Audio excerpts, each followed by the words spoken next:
Hey guys, it's Jake here for Yu-Gi-Oh! Team Board Wipe. Actually today though I am making this video for Yu-Gi-Oh! Team Plus One's channel. Somebody requested a Volcanic deck profile, and I think that I was the only one that they had known that played Volcanic, so they'd asked me to make one. So I kind of made this really quick. This is basically what I would run. It might be a few changes. I haven't tested this at all. But the basic build, you just run the triple rocket. I choose to run the Thunder King. I don't know what the current meta is going to be. I just thought Magic Specters add when they're summoned. 3 Firestorm Gods, they recycle everything. Makes it solid +2 when it hits the field. Well, that's counting itself, and then the 2 cards you draw. So yeah, solid +2. Card's amazing. It really makes the deck work. Sometimes you resolve 5 or 6 of these in the same duel because of emeralds. Next, you have Volcanic Scattershot. This is really heart and soul of the deck. When it's sent to the graveyard by a Blaze Accelerator effect, you can send 2 more and destroy all monsters on the field. Or all monsters your opponent controls, excuse me. It's also important to note that it inflicts 500 damage, which is the mandatory effect when it's sent to the graveyard. Because of this, it would do the 500 Chain Link 1, and then a Chain Link 2. You do effect to send to destroy, which would make a lot of things miss timing, such as Yang Zing monsters or the hands. So this can be very good.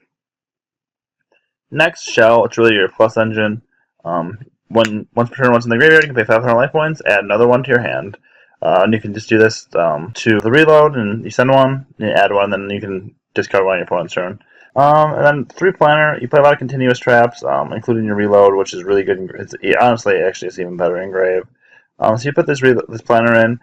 The thing about this deck is you always will have like a million cards in hand once you get your engine rolling. It's like impossible to get overwhelmed. I've decided to play 1 Instant Fusion. I haven't really tested this deck since Norden came out, but it's a potential to be a really strong play. Just the 1 card rank 4, although it can be dead really often because you typically don't get like level 4s in grave. The Foolish Burial, this kind of combos with Norden, but also you kind of just send your Shell so you can get your engine started. Even if you have no plays, you can send Shell, add 1, and set it, which isn't too bad. Next, I have to run Double Duality. You don't special summon too often in this deck, so it's pretty safe just, choosing a card to add, and all you really rely on is the normal summon in the rocket to add the reload, and most of your advantage comes from blowing the opponent's field, and then burning for 1500 every time. Book of Moon, just really good card. Not too much explanation needed. You could Book of Moon your rocket, though, if you really needed to, and then flip back up and search again. Bottomless, this is again, it's a pretty decent trap. With Pendulums going out, it hits Pendulum decks kind of hard. More so later, I think. I don't really know the stats of all the new Magic Specters or Magicians or Performer Pals, but it's just something that's like decent, and I run a lot of traps, so I say, throw one of the old staples in there. I run Triple Reckless Greed. Really, you can just keep drawing every turn because of your reloads or your planters, so like not being able to draw for 2 turns is nothing.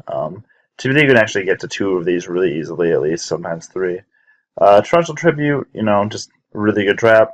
Probably one of the best in the game. I just added this, as you saw in the video. It's Phoenix Wind Blast, Wing Wind Blast. And really, it combos you being able to discard your shells or being able to discard your reloads to use their effects in grave. It's pretty good. I wouldn't run more than 1, though, because it's not always like live. 1 breakthrough skill. I have the Fiendish Chains, but I just want a little bit more effect negation, especially with like Winda coming out, or not Winda coming out, but Winda. This kind of hurts this deck, not being able to destroy it. Also, it's just like a solid card, Compulse, just another good trap card. Not really much to say about it. Amazing against decks that use the extra deck. Other Pendulum summoning, of course. Jar of Avarice. I really like to run 1 this card. It puts your scatter shots back in case you don't see your Firestorm Guards. It's just pretty decent. It can also put back some of your staple trap cards, which is really like not the point of the thing, but typically you want to put your triple scatter shot, and you can put some, like a warning or something back. That'd be really good. Veni's Emptiness, yeah, amazing. No explanation needed. Lose the turn, once again, you don't really special summon. It does conflict a little bit with the Instant Fusion, but that's really it. Like, typically you won't have any special summon monsters on the field. Triple Fiendish Chain, this really combos well with your Magic Planner. Also, sometimes you just need to stop your opponent's monsters from attacking you, because once you need to get your engine started. It's just a solid trap card. it's just better in this deck because of the planter. The new card, well, not really new anymore, but Blaze Accelerator Reload.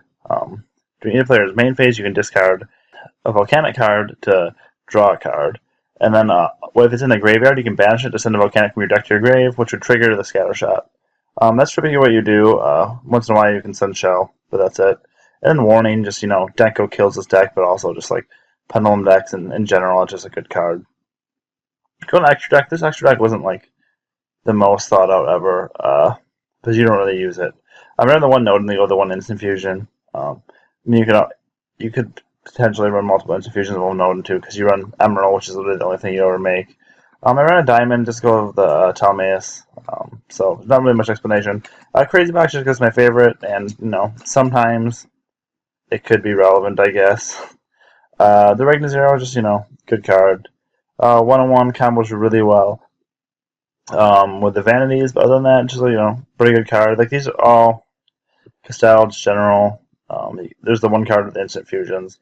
Roach, Exciton, almost never be alive because you plus too hard. The Emeralds, not much to say really about Emerald. Just it is your heart and soul of the extra deck at least. Being able to put back your scatter shots or even like your shells to add the draw again. It's putting back. If you have 3 shells in grave and putting 2 back can just become a +1 already, or +2, because you draw the card and then you add the shell, which you can then discard with the reload. So it can be like a +3. Abyss Dweller, obviously, Cowboy.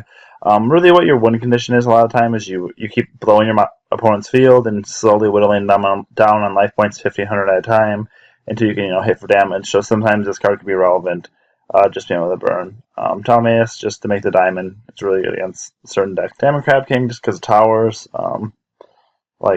It's gonna be if they summon towers on you, you're gonna have a hard time because it's really hard to clear towers. But you can't make rank 4s very easily. And then Rhapsody, just another good XYZ. Anyway, thank you for watching this video. Let me know what you think and leave a comment down below. Thanks.